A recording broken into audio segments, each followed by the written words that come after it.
మన జీవితం మరొకరి చేతిలో ఆటబొమ్మ కాకూడదు. ఓటమైన గెలుపైన, బాధైన బరువైన, కష్టమైన నష్టమైన మన జీవితం మన చేతుల్లోనే ఉండాలి. ప్రాణం పోతున్నా సరే బానిస బ్రతుకు మాత్రం బ్రతకొద్దు. ఈ ప్రపంచంలో మనిషికి కలిగే ప్రతి గాయాన్ని పోగొట్టడానికి చాలా మందులున్నాయి. కానీ మనసుకు తగిలే గాయాలను పోగొట్టడానికి మందు లేదు. కాబట్టి ఎవరి మనసును బాధ పెట్టకండి. సహనం కలిగిన వ్యక్తికి వచ్చే కోపం సింహం కంటే ఎక్కువ ప్రమాదం.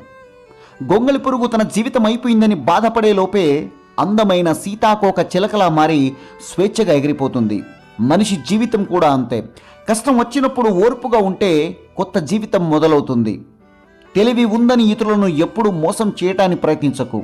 ఎందుకంటే భగవంతుడు అందరికంటే తెలివైనవాడు. ఖచ్చితంగా నిన్ను మోసం చేస్తాడు. మర్యాద ఇవ్వని వాళ్ళ ఇంటికి వెళ్ళకు. విలువ ఇవ్వని వారితో మాట్లాడకు. అహంకారం చూపే వారితో కలవకు.